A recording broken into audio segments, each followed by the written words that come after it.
প্রথম ২০ মিনিটেই ৪টি নিশ্চিত গোল মিস। পুরো ম্যাচে মিস হয়েছে আরও ৫ খানেক গোল।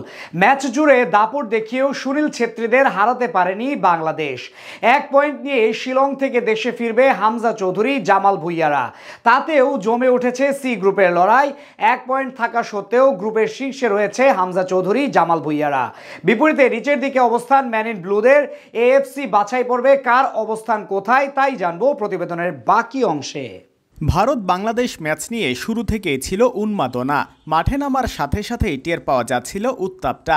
ম্যাচের শুরুর মিনিটেই দারুণ এক আক্রমণে গোল পেয়ে গিয়েছিল জামাল ভুঁইয়ার দল, কিন্তু মিডফিল্ডার মুজিবুর রহমান জনির শিশুতোষ ভুলে গোল বঞ্চিত হয় লাল সবুজরা।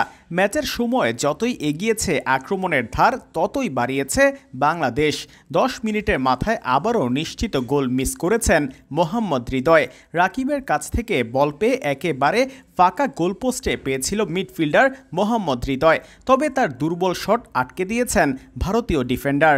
তবে এখানেই শেষ নয়, এরপর একের পর এক সুযোগ আসে বাংলাদেশের সামনে, কিন্তু বারবারই হতাশ করেছেন দলের স্ট্রাইকাররা। জনি হৃদয়ের পর সহজ সুযোগ মিস করেছেন আক্রমণভাগের সবচেয়ে বড় ভরসা রাকিব হোসেন। সেই তুলনায় আক্রমণে প্রথমার্ধে অনেকটাই পিছিয়ে ছিল ভারত। গোলশূন্য ড্রতে শেষ হয় প্রথম হাফের খেলা। তবে দ্বিতীয়ার্ধে কিছুটা এলোমেলো ফুটবল খেলতে থাকে দুই দলই। যদিও ম্যাচের ৪৭ মিনিটে গোলের সুযোগ এসেছিল ভারতের সামনে। উইং দিয়ে বল নিয়ে দারুণ দক্ষতায় ডিবক্সে ঢুকে পড়েছিলেন লিস্টন কোলাসে, তবে হামজার দারুণ ট্যাকলের কাছে হার মানেন ভারতীয় উইঙ্গার। এরপর দ্বিতীয়ার্ধে আরও কয়েকবার বাংলাদেশকে বাঁচিয়েছেন হামজা চৌধুরী। ভারতের ধারাবাহিক আক্রমণের মাঝে ৬১তম মিনিটে বদলি হওয়ার আগে আর একটি সুযোগ হাতছাড়া করেছেন জনি। এরপর আবারও ভারতের আক্রমণ। ৭০ মিনিটের পর ফারুক সুবাশিসদের টানা আক্রমণে ব্যস্ত হয়ে পড়ে বাংলাদেশের রক্ষণভাগ।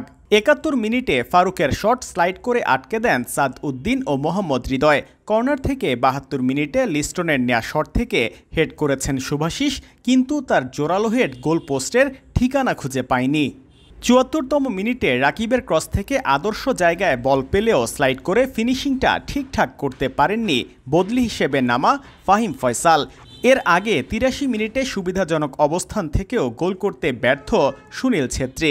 শেষ দিকে রাকিবের নিশ্চিত গোল মিসে ড্র নিয়েই মাঠ ছাড়তে হয় বাংলাদেশকে। তবে এই ড্রয়ের পরও পয়েন্ট টেবিলে ১ নম্বরে রয়েছে বাংলাদেশ। এর আগে গ্রুপের আরেক ম্যাচে মুখোমুখি হয় সিঙ্গাপুর ও হংকং। আক্রমণ আর পাল্টা আক্রমণে দারুণ জমে ওঠা ম্যাচে পরিণত হয়েছে বাংলাদেশ ভারত ম্যাচের মতোই। গোলশূন্য ড্র নিয়ে সন্তুষ্ট থাকতে হয় দুই দলকে।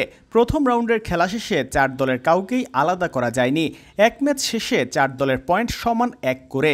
দুই ম্যাচই ড্র হওয়াতে জমে উঠেছে সি গ্রুপের লড়াই।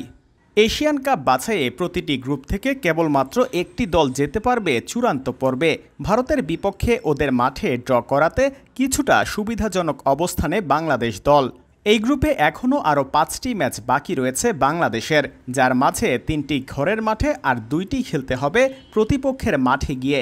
আগামী ১০ই জুন গ্রুপে নিজেদের দ্বিতীয় ম্যাচে ঘরের মাঠে সিঙ্গাপুরের বিপক্ষে মাঠে নামবে লাল সবুজের জার্সিধারীরা।